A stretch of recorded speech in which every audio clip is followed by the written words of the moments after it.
Good morning. My name is Jim Bennett. I'm the director of the Department of Human Rights, and I chair the Illinois Commission on Discrimination and Hate Crimes. The Illinois Human Rights Act was signed into law in 1979 at the Chicago Historical Society on the very desk President Lincoln signed the Emancipation Proclamation. Through Illinoisans' strong values and unwavering integrity, our state remains a trailblazer in protecting the dignity and equality of every person who calls this state home. Now the Illinois Human Rights Act is one of the most comprehensive and evolving frameworks of civil and human rights protections in our nation. And to be clear, it includes everyone. Our governor has always led on civil rights. In my tenure, he has positioned Illinois as a leader in human rights protections and has expanded protected classes under the Act to meet the challenges of our time, of this time. In 2021, the Commission on Discrimination and Hate Crimes was reestablished and placed under the umbrella of the Department of Human Rights to address, understand, respond to, and prevent the sharp rise in hate. We're national leaders in those issues now as well. And now as we witness our own federal government trample on human rights, creating fear for our neighbors and our families as they go to work or school or church, even to take their sick child to a hospital, champions of human rights have a moral obligation to take action. The Human Rights Act guarantees that every person in Illinois, regardless of immigration status, have the right to live free from harassment, violence, and discrimination.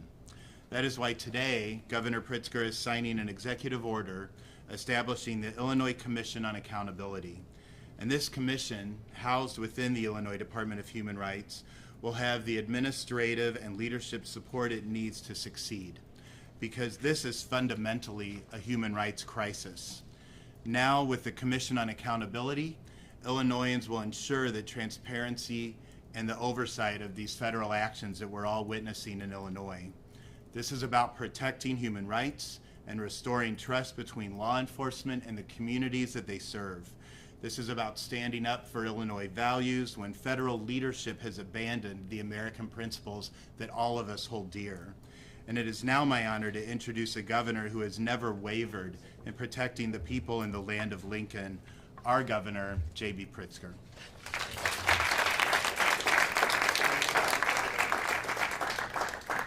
Thank you very much, Jim, and good morning, everyone. It has been over a month since President Trump launched what he calls Operation Midway Blitz. It's a military-style assault on Chicago and our suburbs.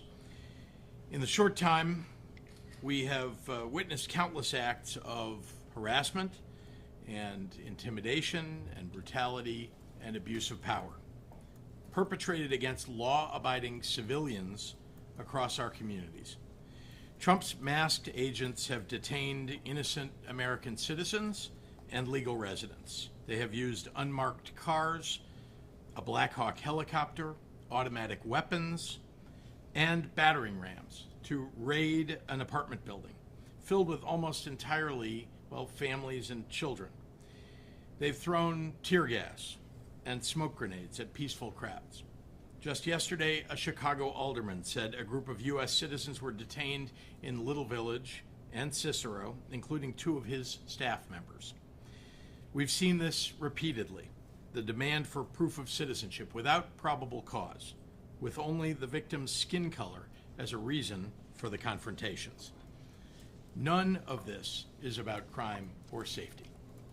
If it were, there would be coordination with local law enforcement and judicial warrants. In any other country, sending masked federal agents to intimidate its own law-abiding residents would be seen as a dangerous overreach and an abuse of power.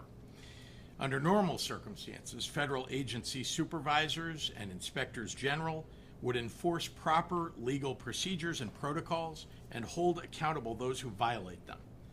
But Donald Trump, Stephen Miller, Kristi Noem, Tom Homan, and Greg Bovino have failed their oaths of office and allowed agents under their command to act unconscionably under the color of law. They have given the impression that their actions are immune from investigation or accountability. They are not. We have a duty to ensure that the truth is preserved so the public can know what their elected and appointed officials have done, and so the courts and the Congress can eventually hold people accountable. It is imperative that none of the impropriety, brutality, and harassment perpetrated upon our people goes unnoticed. Every instance of abuse, of law breaking, or violent and violations of rights needs to be documented and archived. Since this began, I have encouraged the people of Illinois to use their phones and to record everything they are witnessing and post it on social media. But we must now take this a step further and create an official public record. Across the board, President Trump and the federal government have dodged accountability and dismantled the institutions responsible for checking that corruption and overreach that they're committing. Trump has fired 17 inspectors general. He has installed cronies and sycophants at the Department of Justice who are willing to look the other way. His MAGA allies in Congress have enthusiastically ignored or approved of it. No hearings, no oversight, no checks and balances. And while states have limited abilities against federal immunity, we must remind everyone that this is not forever. There will come a time where people of good faith are empowered to uphold the law. When the time comes, Illinois will have the testimony and the records needed to pursue justice to its fullest extent. Today, I'm signing an executive order creating the Illinois Accountability Commission, a body dedicated to truth, transparency, and justice. The commission will be charged with 3 core missions. 1, creating a public record of the abuses. 2, capturing the impact on families and communities. And 3, recommending actions to prevent further harm and to pursue justice. The commission will be led by truly an extraordinary group of highly qualified leaders who reflect Illinois' deep expertise, integrity, and commitment to justice. With support from the Illinois Department of Human Rights, the commission will collect testimony, hold hearings, and gather information and firsthand accounts from individuals, community members, subject matter experts, local officials, journalists, faith leaders, and organizations. The commission and the records they gather will shine more light on the misconduct of Trump's federal agents. The Trump administration officials have demonstrated on more than one occasion that they are willing to lie to the public and the media to mask their misdeeds. They have already, and will continue to, cover up abuses of power, cross the legal limits of their authority, and attempt to justify dangerous attacks that threaten our people and our communities. We hope to reveal to the public, in Chicago, the state of Illinois, across the nation, and around the world, the facts on the ground about what is happening here. We intend to create a detailed record of the truth. And once this all ends, people of good faith will review what this commission has gathered and will demand accountability.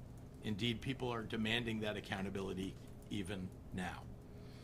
I'm glad to be joined here by members of the commission who all share a commitment to justice, transparency, and the rule of law. The Honorable Ruben Castillo will serve as chair. He served as a federal judge for the Northern District of Illinois for 25 years and served as the chief judge for 6 of those years. He served multiple terms on the U.S. Sentencing Commission, appointed by President Bill Clinton and then reappointed by President George W. Bush. He is a highly regarded leader who has received numerous law enforcement awards for his previous work in the Special Prosecution Unit of the U.S. Attorney's Office. Patricia Brown Holmes will serve as vice chair. She has experience on the bench and as a state and federal prosecutor, serving as a former associate judge in the Circuit Court of Cook County, an assistant U.S. attorney, and assistant state's attorney. I have also appointed 4 other commissioners, including Aurora Austriaco, Commissioner of the Illinois Courts Commission and former Commissioner for the Cook County Human Rights Commission. Professor Susan Zesch, former Executive Director of the Posen Family Center for Human Rights at the University of Chicago. Linda Tortolero, CEO of the Latino Policy Forum. And Cindy Sam, retired Chicago Police Department Commander. I want to thank these distinguished volunteer leaders for their time and expertise in this very important cause. It takes a great deal of courage and commitment to serve in this capacity, and I am honored to have them with us in this important endeavor. The federal government has chosen to treat the people of this country as an adversary. It is pushing the boundaries of its authority, terrorizing our communities, and disregarding legal and moral accountability in the process. We will not meet intimidation with fear. We will meet it with truth. We can either let these abuses become our new normal and abandon the rule of law and our democratic values, or we can pursue real justice and accountability and transparency. We can do the work so those who break the law are held to account, so this chaos will stop, and so nothing like it ever happens again. Illinois is choosing our path, and I hope others who believe in the Constitution and the promise of America join us in doing so. The Commission has been tasked with finding opportunities to solicit information and allow the public to share testimony. To that end, I want to encourage all Illinoisans who have witnessed or experienced concerning conduct by federal agents to stay tuned at www.ilac.illinois.gov. I'm going to say that one more time, www.ilac.illinois.gov. Stay tuned there for details in the days and weeks ahead. Donald Trump is counting on your silence. We are counting on your courage. I look forward to taking your questions in a moment, but first let me hand the podium over to the Illinois Accountability Commission's chair, truly a leader and someone who will serve this state well in this role, the Honorable Ruben Castillo.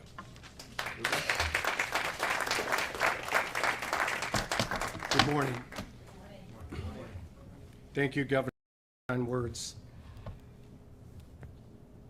I want to thank you personally for putting together this needed commission to serve the citizens of Illinois during this difficult time. We both remarked before coming out here that we wish this didn't have to happen, but it does. I want to give my personal thanks to my fellow commissioners who have answered the call to serve. I'm deeply honored to serve as the chair with my esteemed vice chair, former Judge Patricia Holmes. Let me just tell you what this commission will not do. We're not going to debate the status of immigration law. That is not our role. That debate should be taking place in the halls of Congress.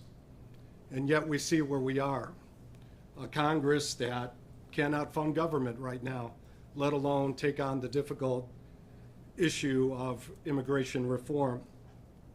This commission is also not about politics. It's not Democrats versus Republicans. Some are going to try and paint it that way, but this is not what this is about. So let me tell you what it is about. This commission is about civil rights. This commission is about the Constitution. This commission is ultimately about human rights. There's a lot of law enforcement experience on this commission. I myself spent 30 years enforcing the Constitution. As a prosecutor, putting my life on the line here in Chicago, as a federal judge, and as Governor Pritzker remarked, as chief judge. What has this experience taught me? Well, this experience has taught me that there is no frustration or anger exception to the Constitution.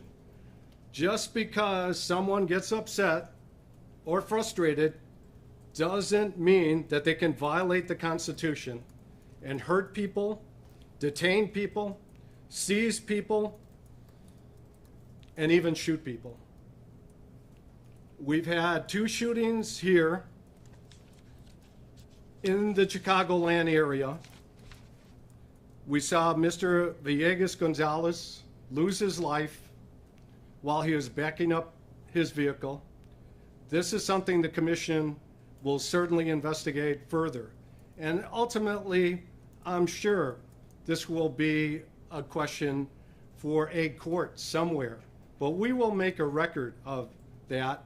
And if all of you have seen the sequence of events with regard to that particular shooting of an unarmed man backing up a vehicle where the agent himself says he's not seriously hurt on tape, there are serious questions about that shooting and that killing.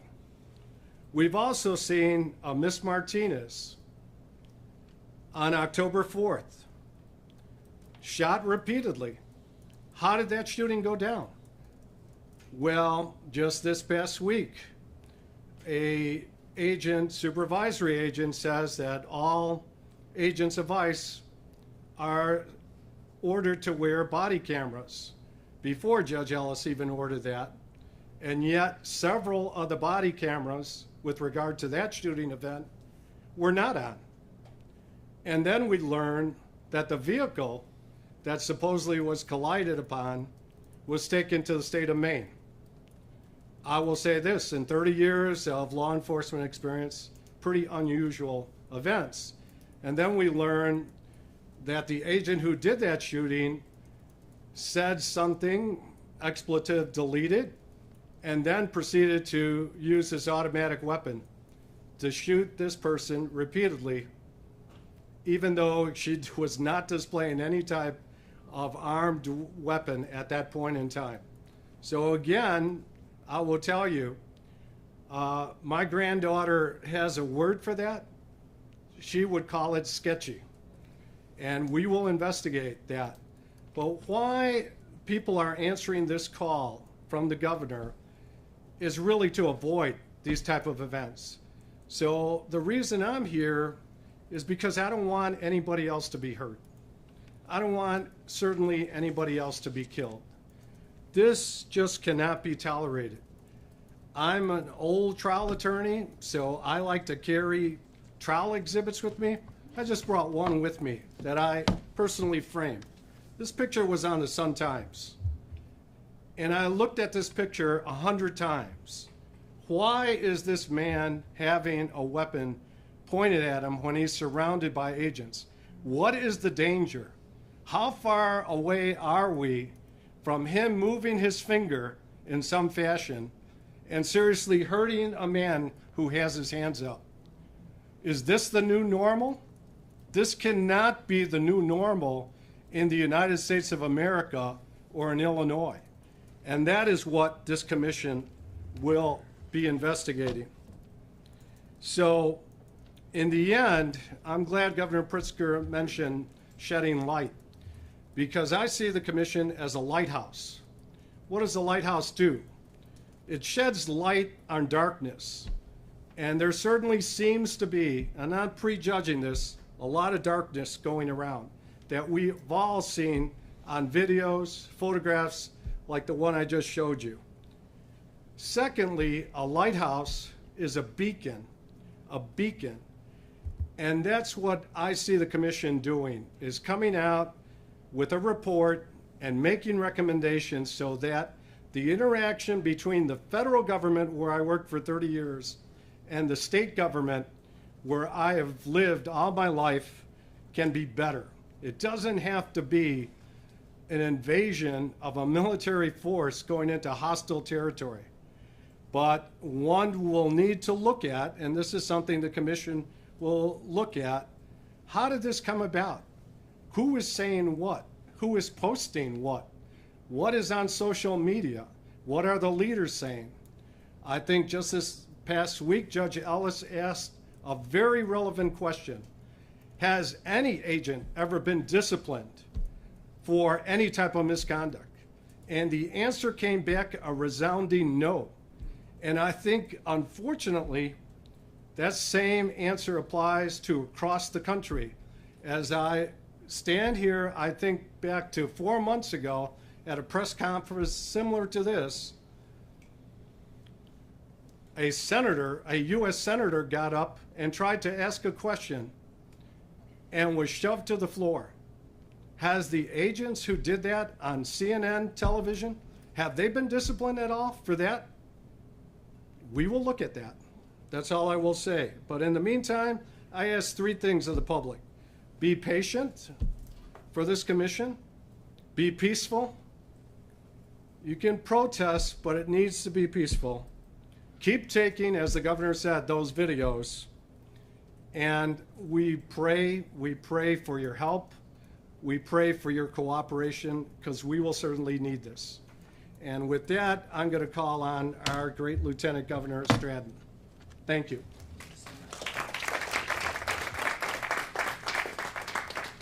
Good morning. I want to begin by thanking Governor Pritzker for his steadfast leadership during these unprecedented times. There's no better leader to steer Illinois as we navigate this crisis. I'd also like to thank the Honorable Ruben Castillo for meeting the moment and stepping up to chair this commission in the name of pursuing justice, accountability, and transparency. And thank you to all of the distinguished commissioners and other leaders standing with us today. Since the announcement of Operation Midway Blitz, ICE agents have operated in our streets with complete impunity. As a daughter and lifelong resident of the South Side of Chicago, it is hitting close to home. Today, I want to invoke the legacy of one of my sheroes, who once lived blocks from my home in the Bronzeville neighborhood, Ida B. Wells Barnett. Ida B. Wells was born into slavery and freed 1 year later. She was a trailblazing civil rights activist who, after the Springfield, Illinois race riots of 1908, helped found the NAACP. She was an investigative journalist who was committed to exposing the scourge of lynchings in the Jim Crow South. See, Miss Ida understood that what's done in the dark under the cover of night had to be exposed if there was ever to be real change. What I'm saying is that at our very core in the city of Chicago and the state of Illinois is the strong, fearless, and courageous spirit of Ida B. Wells, who said these words: "The only way to right wrongs is to shine the light of truth upon them." So today, in Illinois, we are shining the light of truth on the harmful and unconstitutional acts of Donald Trump, his administration, and those who choose to remain silent in the wake of his power grab. The Illinois Accountability Commission will shine the light of truth upon how Donald Trump has weaponized ICE against our communities. We are shining the light of truth upon these masked agents who are terrorizing our neighbors. We are shining the light of truth on what we saw just last week on the southeast side of Chicago, where ICE agents threw cans of tear gas into crowds of peaceful protesters, firing pepper pellets and rubber bullets, targeting people who were simply holding signs and speaking out. We are shining the light of truth on Gregory Bovino, Trump's chief architect of this assault on our city, who has openly admitted to targeting people for just how they look, who yesterday led ICE raids in Little Village, causing crashes, patrolling with assault rifles, and detaining two of Alderman Mike Rodriguez's staffers, who were both U.S. citizens. And yes, we are shining a light on the death of Silverio Villegas Gonzalez, a father of two young children, who returned to Mexico in a wooden box after being shot and killed by ICE agents. It's shameful. This is not law enforcement. This is not public safety. This is state-sanctioned cruelty without accountability. And the state of Illinois will not let this continue in darkness. Like Ida B. Wells implored us to do, we will shine a light on all of these wrongs. By the way, there's one more truth that I'm convinced will come out through the work of this commission, and that is the truth that there are far too many who continue to remain silent as they see our very democracy being dismantled piece by piece. Those who are watching the destruction happening in this country and not finding 1 ounce of courage to speak up. Now is the time for all of us to speak with moral clarity and say enough is enough. As you've heard, due process is not a political issue. Constitutional rights are not optional. Again, it is time to say enough is enough. When this administration seeks to dismantle the institutions that were built to hold power accountable, when it weaponizes those very institutions against the most vulnerable among us, it falls on us, the people and the states, to step up. And that is exactly what Illinois is doing. As far as we're concerned, one day there will, in fact, be accountability. Because no matter how dark the times, Illinois will never forget who we are or what this nation was meant to stand for. Thank you, and with that, I'd now like to introduce the Honorable Patricia Brown Holmes, a former state and federal prosecutor who will serve as chair on this commission.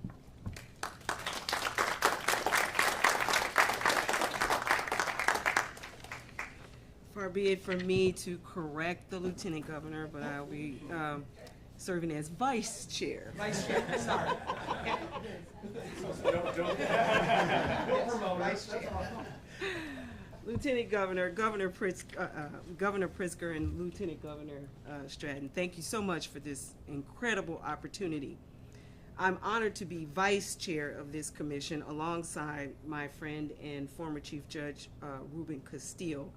I have served with him on other tasks before, including chairing his commission to appoint magistrate judges for the Northern District of Illinois. So we work very well together, and I anticipate that we will be mission driven. We're in a critical time when truth, transparency, and courage have become more important than ever.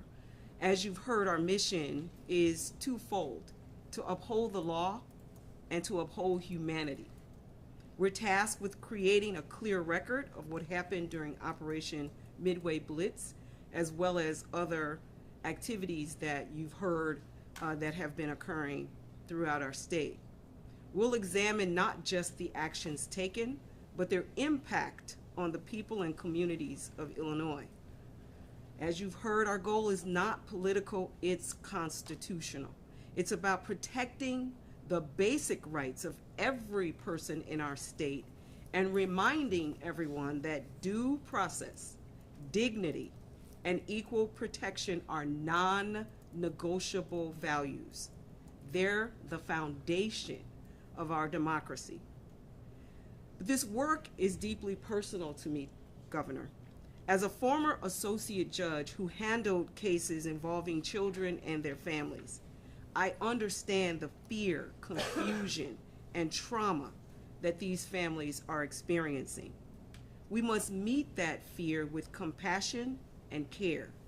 We must rebuild trust between residents and those who are sworn to protect them. We need to listen, be transparent, and hold those accountable who need to be held accountable. We owe that to every Illinoisan, whether they're a citizen or an immigrant, who believes in the promise of this state. I'm very humbled to be a part of this commission with Chair Castillo and with all of our fellow commissioners. Together, we'll seek truth without fear. We'll pursue justice without bias, and we'll work toward healing without hesitation. Thank you again, Governor, for your trust in this work and for leading the way. And thank you to the people of Illinois for reminding us every day that justice and humanity are always at the forefront. Thank you. I'll now ask Commissioner Benito.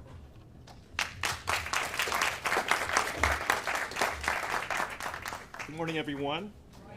My name is Lawrence Benito. I'm the Executive Director of the Illinois Coalition for Immigrant and Refugee Rights. Since 2011, ICR has operated the Family Support Hotline as a way to connect immigrants in Illinois with deportation legal support and provide social service referrals. Leading up to Trump's inauguration, we worked with our community partners and a network of rapid response teams across Illinois to strengthen the infrastructure needed to meet this moment. In October alone, we have already received over 8,000 calls, which is our busiest month of the year, with 1 week still yet to go. On the hotline, we receive calls from across Chicago, the suburbs, and beyond. Hotspots have included the southwest side and the northwest side of Chicago, Waukegan, Elgin, Cicero, Bolingbrook, and Joliet. On a daily basis, we hear from community members directly on the hotline or via social media about ICE and CBP's violence against our communities. It is increasingly clear that Trump and his cronies are turning the federal government into a weapon against our people. And together, we are fighting back.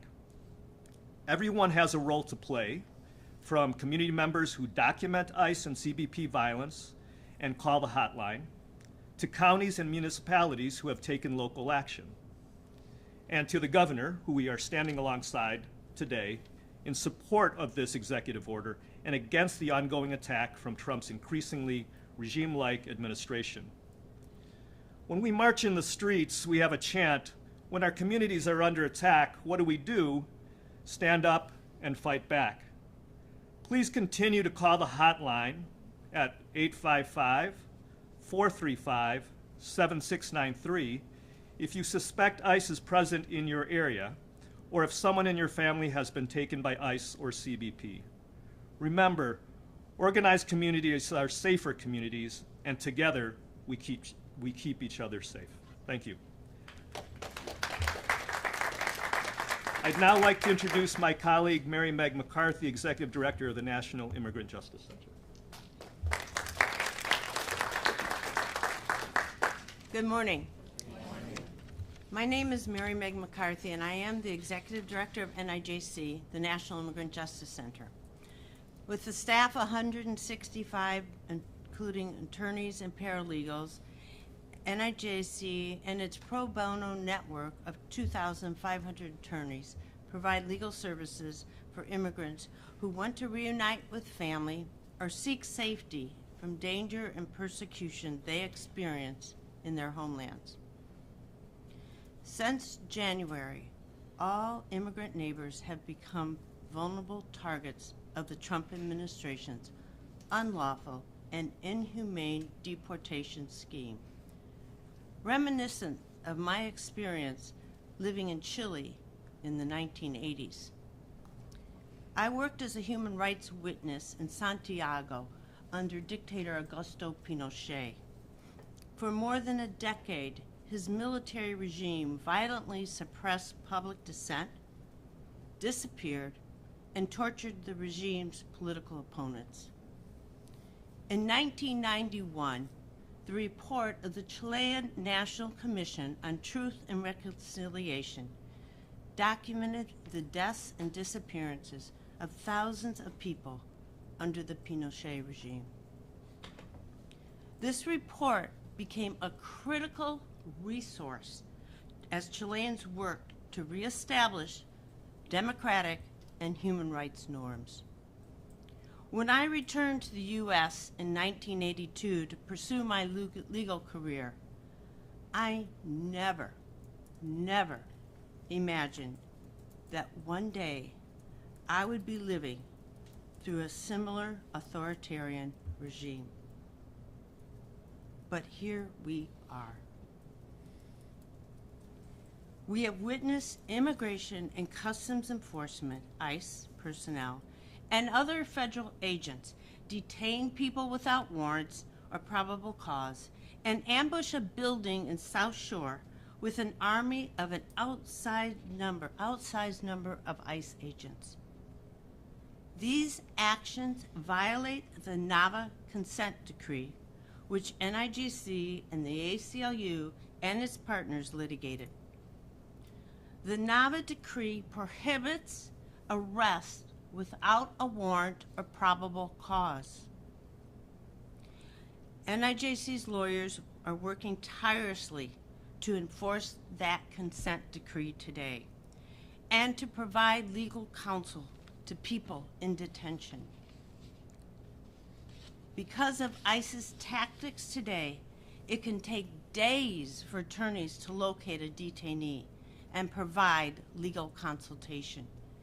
And when we speak with people in detention, we hear dire accounts of medical neglect, overcrowding, and uninhabitable conditions. With today's executive order, Governor Pritzker is once again standing for the very principles that make this a great country. The executive order will protect the rule of law. I believe that the Commission will become an invaluable resource in America's quest for justice and durable human rights protections. I am honored to welcome Governor Pritzker, a steadfast defender of immigrants and the rule of law, and an advocate for all Illinoisans, back to the stage. Thank you.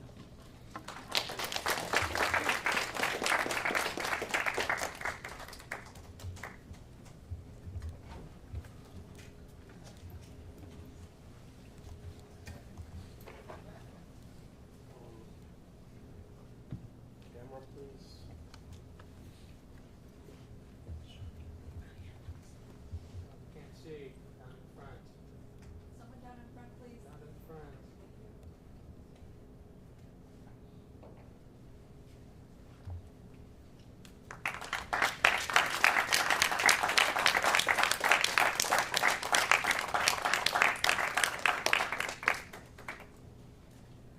Thank you. I'm going to take a few questions from members of the media. Shia, we'll start with Shia. I have two, one on topic, one off topic. Okay. On topic, you mentioned that this information will be gathered and presented to people in good faith. Does that mean the Illinois Attorney General, or are you going to wait until there could be? We'll issue a report publicly. There's a deadline in January for a report, so there'll be hearings, meetings, et cetera, between now and then, and a final report in January. And then separately, can you tell me what you have said to Hakeem Jeffries, who really wants to see Illinois move to redistrict congressional seats? I've suggested to him that he needs to talk to the legislators, the legislative leaders, most especially to the delegation, our congressional delegation in Washington, and that, you know, that's something that I know he's pursuing, and you know, we'll see whether the legislature has any interest in taking it up. I think that, as I've said all along, I think that the more that Donald Trump takes on this, you know, endeavor of redistricting mid-decade, which is really mostly unheard of, and doing it only for the reason that he knows he's going to lose in 2026 if he doesn't rig the system in his favor, that, you know, that's something that should weigh on the minds of people who are considering whether or not Illinois should do something about it. Governor Pritzker? Yes. Raymond Lopez sent a letter to the president offering a sort of compromise, a path forward for undocumented people to have legal, but then also kind of a push to the Trump administration to only really focus on those most violent offenders. Would you consider starting a dialogue with the president, you know, instead of exchanging insults, maybe starting a dialogue to use that letter as a possible way forward? Well, I have advocated for a long time for comprehensive immigration reform. We need a way to address the challenges of immigration in this country. We haven't addressed it for 40 plus years. And the result is that we have laws that are disjointed, that allow ICE agents to issue their own detainer orders. I mean, that's not heard of on the streets of the United States. You don't have police issuing their own detainer orders. They get a warrant, and then they go pick somebody up based on that warrant. This is not what happens with ICE. So that because of the failure of those laws. So I absolutely, and I have been very clear about what my views are about that. So have, by the way, many Democrats who believe that we need to secure our border. I mean, you don't have a country if you don't have a secure border, and make sure that people who are in this country, who are law-abiding, who are holding down jobs, who are paying taxes, who are our good friends and neighbors, good people, that they have a chance to stay in this country, whatever status they're given, but they have a chance to be in this country, maybe even to become U.S. citizens. Would you consider actually trying to talk to the president? I'm always open to a conversation with the president. I will say that, you know, when he does things like threatens to jail the mayor of Chicago, the governor of Illinois, the governor of California, et cetera, it makes it all the more difficult. So, yes. Hi, Olivia. In your remarks just now, you said that there will be recommendations for actions to be taken after this. What sort of enforcement do you see this eventually maybe leading to? Like, what teeth could this commission eventually have? Well, right now, what I would suggest to you is that we're seeing the judiciary as the check and balance, because the Congress is unwilling. So we need the judiciary to step up. And indeed, I would argue that some of the judges really are doing the right thing based upon the cases that have been brought to them. There will be more cases brought to them, in part because of the information that this commission will gather, I'm sure.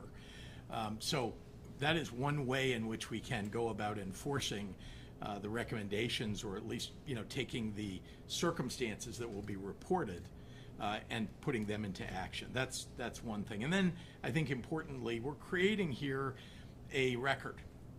And that record will survive long after perhaps this commission has, you know, issued a report. That record will help future leaders to just decide how they are going to hold people accountable. And I do want to say to people who are ICE agents today, who are CBP, people who are holding higher office, secretaries in the administration, that if they do not follow the law, they will be held accountable. And there will be archives and records of what happened here. And we will know and be able to take action. The first time, by the way, I think, aside again from the judiciary taking action, will be when Congress changes hands. And there are actual hearings about these things that, you know, why are there not hearings now? It's because you have a whole bunch of sycophants in the Congress. They like to, well, the reports, you know, in the media are that, oh, well, they're afraid. Well, if you just sit here and do nothing while the democracy that we all know and love goes away, then I think you're committing more than just, you know, an act of fear. You're actually a collaborator in the endeavor. Governor Pritzker, Yes, two sir. questions. Yes, sir. First on topic. You say that the commission will be holding hearings. Will the commission, under this executive order, have subpoena power? And if not, how will the commission compel people to testify if necessary? It will not have subpoena power, but it will invite people to appear. And so, yes, there may be people who refuse to appear, but then there perhaps will be one side that's represented, not the other. And I think, again, we're collecting information, putting it in the record, and making sure that we've got that permanently available to the public and to the judiciary and anybody else that wants to look at it. And then quickly off topic, I'm wondering if you've been able to reach or have a conversation with Senator Bailey. I have not reached Senator Bailey, and I appreciate you raising that. Some of you may know that he lost his son, his daughter-in-law, and 2 grandchildren in a helicopter accident in Montana yesterday. And I cannot imagine losing a child, losing 2 grandchildren, and what they must be going through. That's all I can say. I have expressed publicly already my condolences, my wife's condolences, and we're devastated by it. This is not a time for politics. It's just a time to recognize that you know, losing a child is, I don't know, one of the hardest things ever. My grandmother lost her daughter, my mother, when she was an adult. My grandmother's still alive, and it was her only daughter, and she was devastated by it. My grandfather on my father's side lost his son, my father, at an early age, and he was devastated by it, my grandmother and grandfather, and so I just can, I know, I've not experienced it, thank God, but I know what they must be going through. Yes. If I may ask, and to the point that you were making before this, is the fact that you've gotten to the point of having to create this commission a recognition that in the present, you're not going to be able to hold federal agents accountable for their actions?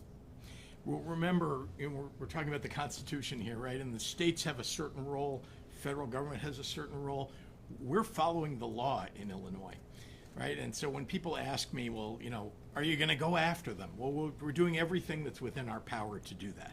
In the end, you need people in the federal government, because remember, these agents theoretically have federal immunity, except, of course, with regard to their superiors, the inspectors general, the agencies that they work for.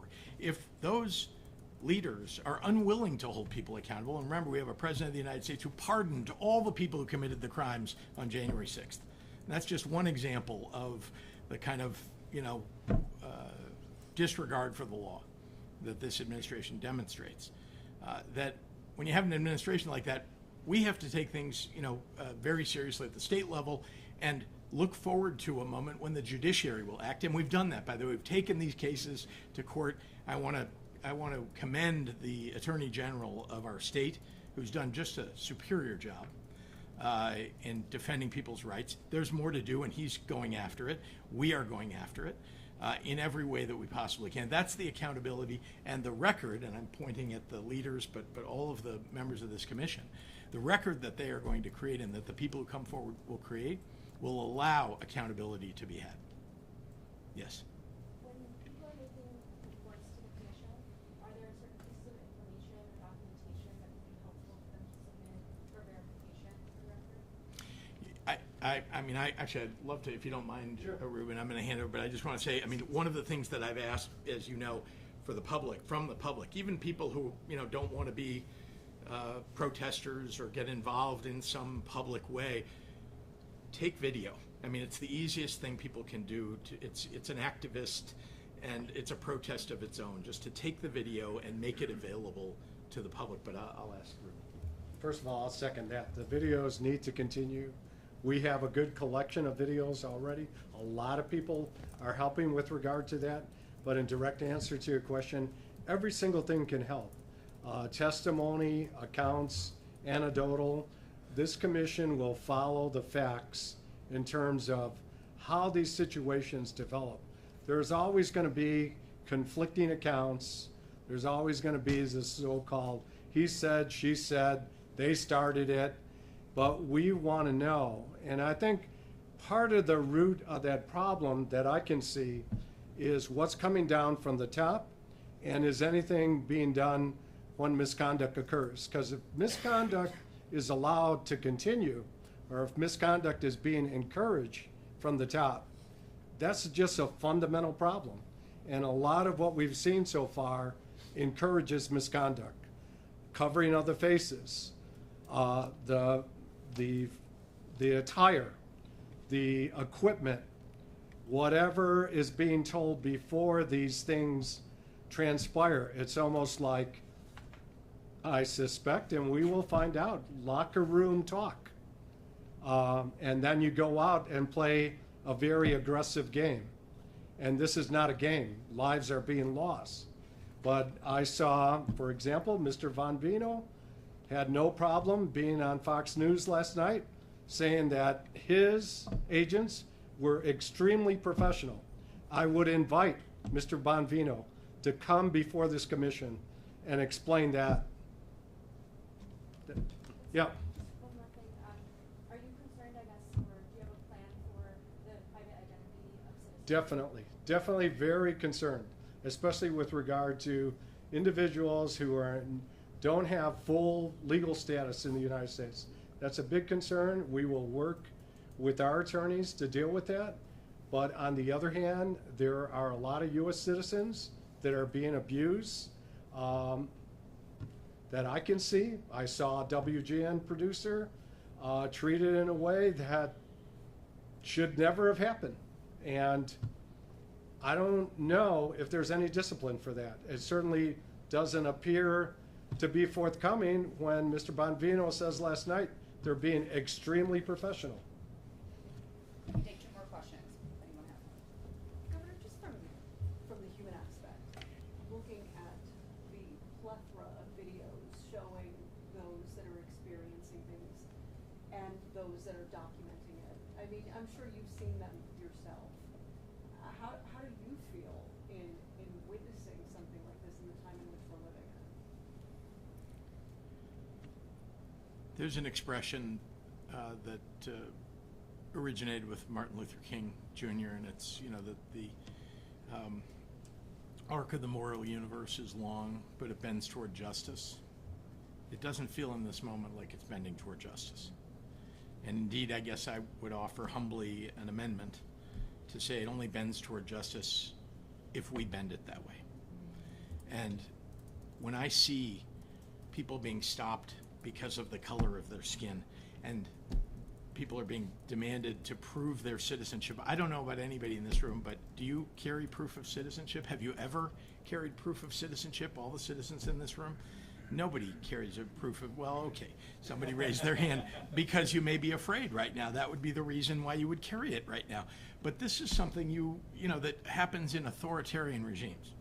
Does not happen in a democracy, does not happen in this constitutional republic, except now. People are being demanded to show that people, and it's because of the color of their skin most often. And they're literally a military attack on a building, with a Black Hawk helicopter and people rappelling out of that, people wearing uniforms and automatic weapons. Oh, by the way, they set up cameras so they could capture it all on video so that they could, declare victory or take some triumph out of. Most of the people in that building, 130 people, vast majority of those people here legally.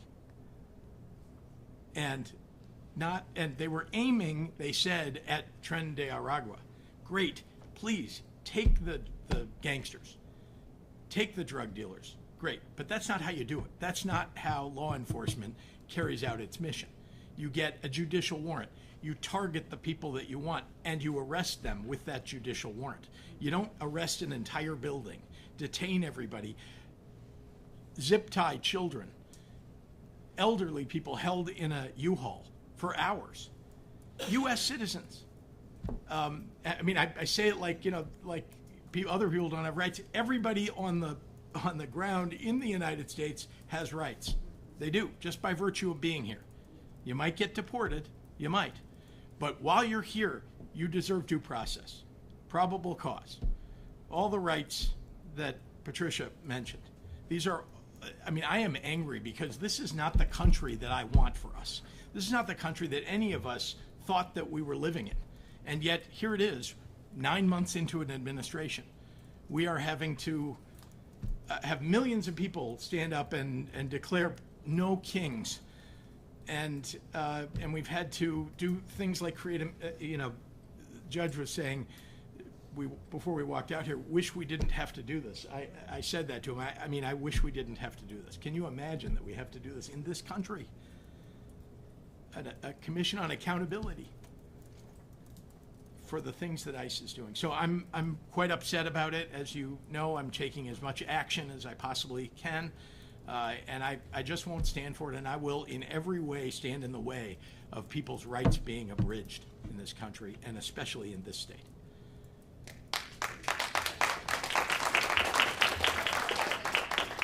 Okay, thank you all very much. Picture. Oh, we're going to picture here? Okay.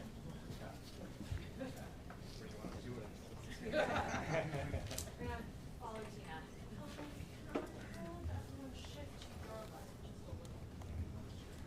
This way?